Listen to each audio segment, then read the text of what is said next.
어느 날 평범한 월요일 아침, 당신의 휴대폰으로 문자 한 통이 날아옵니다. 고객님의 마이너스 통장 한도가 다음 달부터 축소될 예정입니다. 처음에는 전산 오류라고 생각하며 대수롭지 않게 넘길지도 모릅니다. 하지만 점심시간에 들른 단골 김치찌개 식당 문에 붙은 폐업 안내문을 마주하는 순간 등줄기에 서늘한 기운이 스칩니다. 여러분, 지금 이게 정말 남의 일이라고 생각하시나요? 우리는 지금 거대한 경제적 폭풍이 몰아치기 직전에 고요한 바다 위에 떠 있습니다.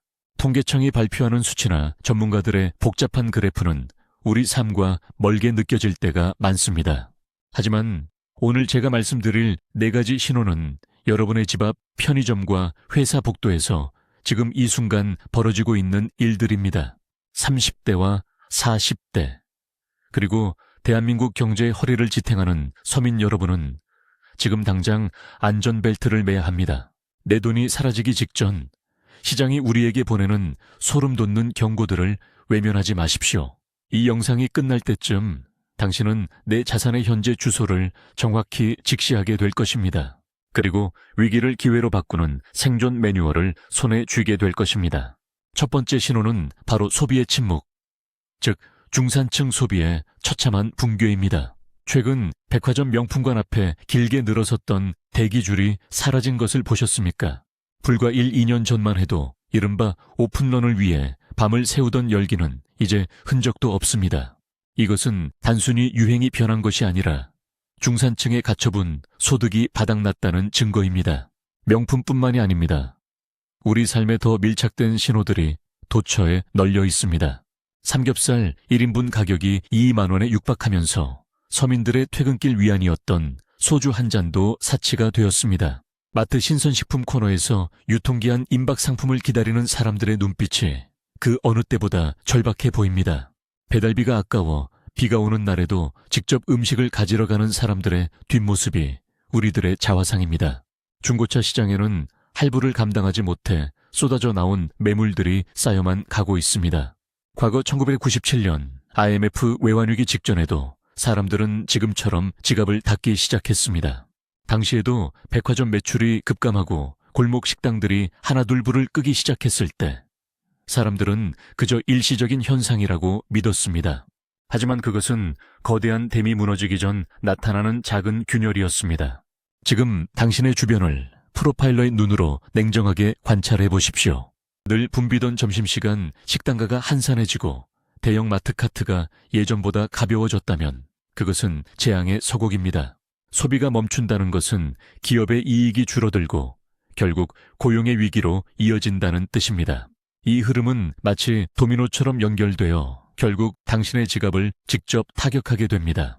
두 번째 신호는 부채의 역습입니다. 서민금융이 임계점에 도달했다는 신호입니다. 특히 영혼까지 끌어모아 집을 샀던 3040 세대들의 비명이 들리지 않으십니까? 영끌족이라 불리던 이들이 매달 내야 하는 이자는 2년 전보다 2배 이상 뛰었습니다. 월급의 절반 이상을 은행에 상납하고 남은 돈으로 한 달을 버티는 삶은 이미 한계에 다다랐습니다. 더 무서운 것은 신용카드 돌려막기, 즉 리볼빙 서비스 이용자가 급증하고 있다는 사실입니다. 당장의 연체를 막기 위해 고금리의 덫으로 스스로 걸어 들어가는 사람들이 늘어나고 있습니다. 이것은 마치 기름이 떨어진 채 비행 중인 여객기가 고도를 유지하기 위해 짐을 하나둘 버리는 것과 같습니다. 처음에는 취미 생활을 버리고 다음에는 보험을 해지하고 마지막에는 식비를 줄입니다. 하지만 비행기의 무게를 줄여도 기름이 없으면 결국 추락할 수밖에 없습니다. 2008년 리먼 브라더스 사태 당시 미국의 평범한 가정들도 똑같은 경로를 밟았습니다.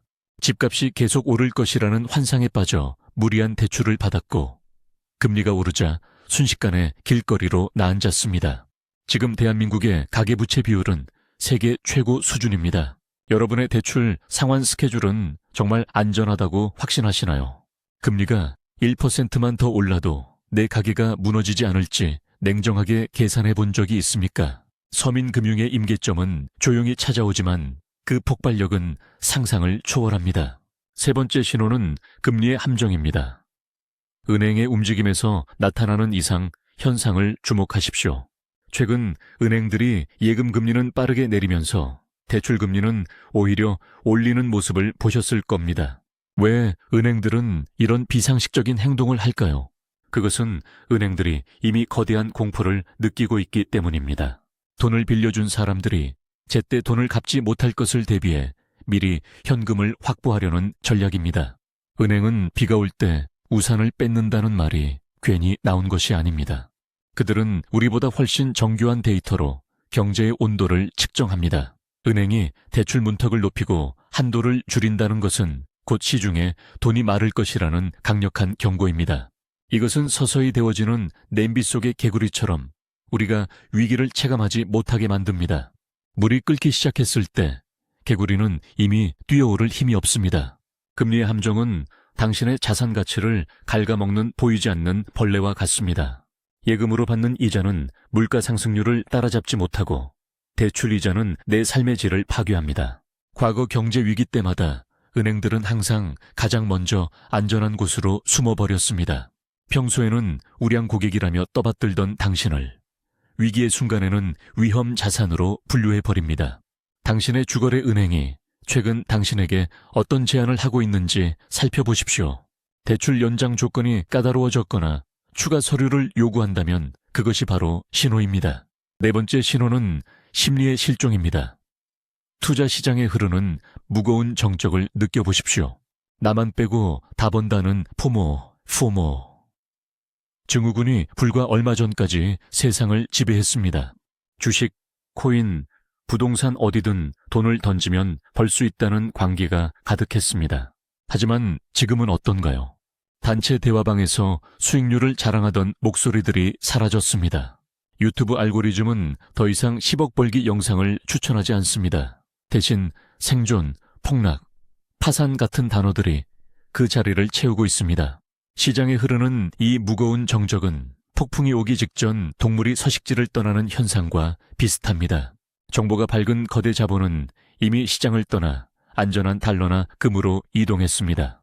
남겨진 것은 정보가 늦고 자본력이 약한 우리 같은 평범한 사람들 뿐입니다. 심리가 죽었다는 것은 반등의 동력이 사라졌다는 뜻입니다. 누군가 사줘야 가격이 오르는데 모두가 두려움에 질려 관망만 하고 있습니다. 과거 1929년 대공황 직전에도 사람들은 지금처럼 갑작스러운 정적을 경험했습니다. 끝없이 오를 것 같던 주가가 멈추고 거래량이 줄어들 때 사람들은 그것이 휴식기라고 착각했습니다. 하지만 그것은 절벽으로 떨어지기 전 마지막 평지였습니다. 여러분의 마음속을 들여다보십시오. 지금 투자가 즐거우신가요? 아니면 고통스러우신가요? 만약 본전만 오면 다 팔고 떠나고 싶다는 생각이 든다면 그것이 바로 대중심리의 끝입니다. 이제 우리는 이 네 가지 신호를 한데 모아 평행이론을 세워봐야 합니다. 소비가 죽고 빚은 늘어나며 은행은 방어벽을 치고 대중은 의욕을 잃었습니다. 이 모든 퍼즐 조각이 가리키는 방향은 단 하나, 바로 경제 시스템의 리셋입니다. 그렇다면 우리는 이제 무엇을 해야 할까요? 단순히 무서워하며 손을 놓고 있어야 할까요? 아니요. 위기는 준비되지 않은 자에게만 재앙입니다.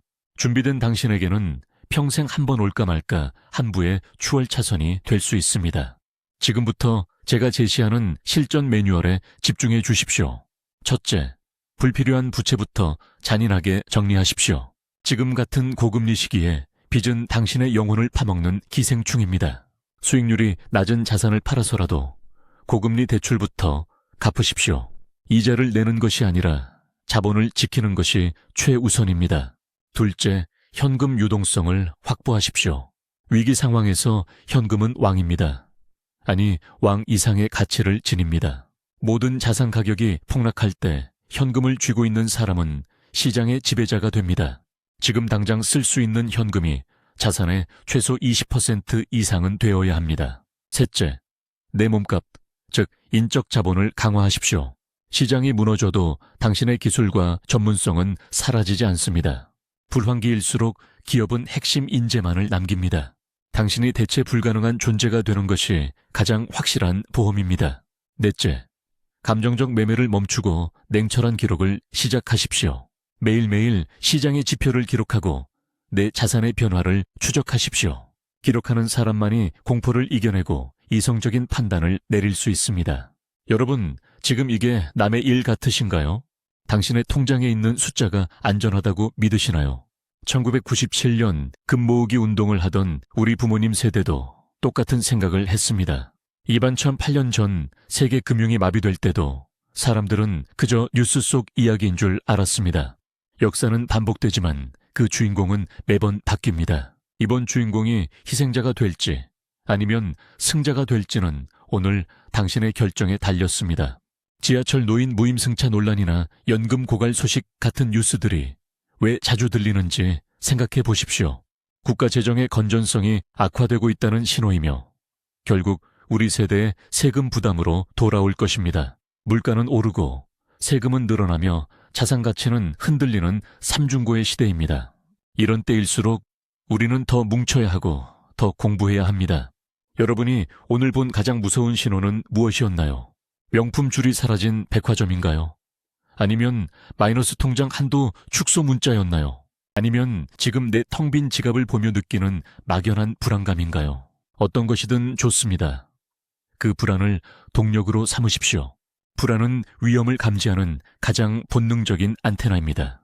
그 안테나가 울릴 때 움직여야 살 수 있습니다. 지금 당장 가족들과 함께 식탁에 앉아 가계부를 펼치십시오. 우리가 어디서 돈이 새고 있는지, 어디를 더 조여야 하는지 의논하십시오. 혼자 고민하면 절망이 되지만 함께 의논하면 전략이 됩니다. 30-40 세대. 여러분, 우리는 대한민국 경제의 허리입니다. 우리가 무너지면 우리 아이들의 미래도 우리 부모님의 노후도 없습니다. 그래서 우리는 절대로 무너질 수 없습니다. 이 영상은 여러분을 겁주기 위한 것이 아닙니다. 눈을 감고 달리는 당신에게 앞에 낭떠러지가 있다고 소리치는 것입니다. 잠시 멈춰서서 지도를 확인하고 신발끈을 다시 묶으십시오. 경제 붕괴 전 나타나는 소름 돋는 신호들은 이미 우리 주변에 가득합니다. 무심코 지나쳤던 편의점 도시락의 가격 인상도 사실은 경고였습니다. 동료의 갑작스러운 퇴사 소식도 거대한 구조조정의 서막일 수 있습니다. 이제는 깨어나야 합니다. 환상에서 벗어나 냉혹한 현실을 마주하십시오. 하지만 두려워하지 마십시오. 현실을 직시하는 순간부터 대책은 세워집니다. 이 위기라는 파도를 타고 넘으면 그 너머에는 상상도 못할 부의 기회가 기다리고 있습니다. 과거의 부자들은 모두 이런 암흑기에 탄생했습니다. 남들이 울부짖으며 시장을 떠날 때 그들은 묵묵히 자산을 쓸어 담았습니다. 당신도 그들처럼 될 수 있습니다. 지금부터 준비한다면 말입니다. 우선 오늘 밤부터 당신의 모든 구독 서비스를 점검해 보십시오. 보지도 않는 영상 서비스, 듣지 않는 음악 서비스에 나가는 돈부터 차단하십시오. 작은 돈을 우습게 여기는 사람은 큰 돈을 지킬 자격이 없습니다. 푼돈이 모여 종잣돈이 되고 그 종잣돈이 위기 때 당신의 생명줄이 됩니다. 그리고 주변 사람들에게 이 신호들을 공유하십시오. 내 주변이 무너지면 결국 나도 영향을 받습니다. 함께 살아남아야 진정한 승자가 될 수 있습니다. 지금 여러분의 주변에서 보이는 징후를 댓글로 남겨주세요. 우리 동네 상계빈 점포가 늘어났어요. 혹은 회사 분위기가 심상치 않아요. 같은 사소한 이야기도 좋습니다. 여러분의 생생한 목격담이 다른 시청자들에게는 가장 강력한 경고가 될 것입니다. 집단지성을 통해 우리는 이 위기를 더 정확하게 파악할 수 있습니다. 지금 뜨끔하셨나요? 라는 질문에 당당하게 아니요, 저는 준비하고 있습니다. 라고 답할 수 있어야 합니다. 당신의 포트폴리오는 경제적 쓰나미를 견딜 만큼 견고합니까? 다시 한번 묻겠습니다. 지금 당신의 돈은 안전합니까? 아니라고 느껴진다면 지금 바로 이 영상을 끄고 자산 점검을 시작하십시오. 행동하지 않는 지식은 쓰레기와 다름없습니다. 지금 이 순간의 실행력이 당신의 10년 뒤 신분을 결정합니다. 부의 재편은 이미 시작되었습니다. 누군가는 전 재산을 잃고 길거리로 내몰리겠지만 누군가는 그 자산을 헐값에 사들여 신흥부자가 될 것입니다. 여러분은 어느 쪽에 서고 싶으신가요? 답은 이미 정해져 있습니다. 저는 여러분이 위기를 기회로 만드는 지혜로운 투자자가 되길 진심으로 바랍니다.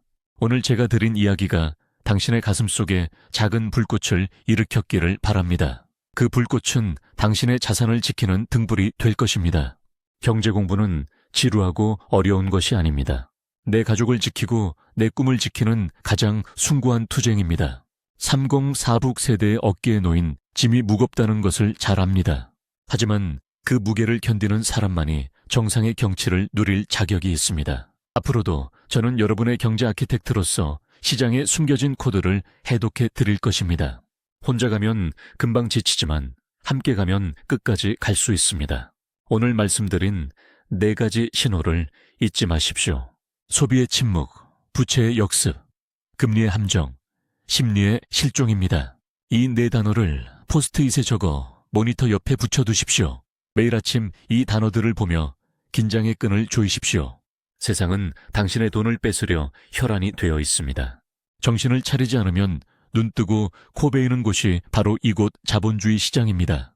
하지만 원칙을 가진 사람은 절대로 무너지지 않습니다. 여러분만의 원칙을 세우십시오. 빚내서 투자하지 않는다. 현금 비중을 유지한다. 모르는 곳에 투자하지 않는다. 이 간단한 원칙들이 위기 상황에서는 당신의 생명을 구합니다. 여러분은 충분히 해낼 수 있습니다. 지금까지 수많은 어려움을 극복하고 여기까지 오지 않으셨습니까? 이번 경제 위기도 그저 지나가는 소나기일 뿐입니다. 다만 그 소나기에 쫄딱 젖을지 아니면 미리 우산을 준비할지는 당신의 선택입니다. 오늘 영상을 보신 것만으로도 여러분은 우산을 펴기 시작한 것입니다. 이제는 그 우산을 더 튼튼하게 보강할 차례입니다. 댓글창을 확인해 보십시오. 이미 많은 분이 자신의 징후를 공유하고 있습니다. 그 글들을 읽으며 시장의 바닥 민심을 느껴보십시오. 뉴스보다 더 빠르고 정확한 정보가 그곳에 있습니다. 함께 위기를 극복하고 경제적 자유의 길로 나아갑시다.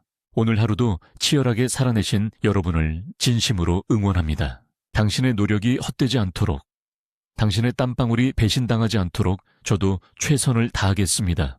다음 영상에서는 오늘 언급한 실전 매뉴얼을 더 구체적으로 파고들어 보겠습니다. 어떤 자산을 언제 사고 팔아야 하는지, 구체적인 타이밍을 잡는 법을 공개하겠습니다. 구독과 좋아요는 저에게 큰 힘이 되지만 여러분에게는 부의 정보를 놓치지 않는 가장 확실한 방법입니다. 알림 설정까지 하셔서 위기의 순간 가장 빠른 탈출 신호를 받으십시오. 긴 시간 몰입해 주셔서 감사합니다. 여러분의 집중력이 곧 여러분의 자산입니다. 오늘 밤은 편안하게 잠드십시오. 이미 준비를 시작하셨으니까요. 하지만 내일 아침 눈을 뜨는 순간부터는 다시 냉철한 프로파일러가 되어야 합니다. 시장의 작은 움직임 하나하나를 관찰하고 기록하십시오. 당신의 예리한 시각이 당신의 통장을 지킬 것입니다. 위기는 이미 우리 곁에 와 있습니다. 하지만 당신은 더 이상 예전의 무방비 상태가 아닙니다. 지식으로 무장하고 행동으로 증명하십시오. 대한민국 3040 세대의 승리를 기원하며 오늘의 이야기를 마칩니다.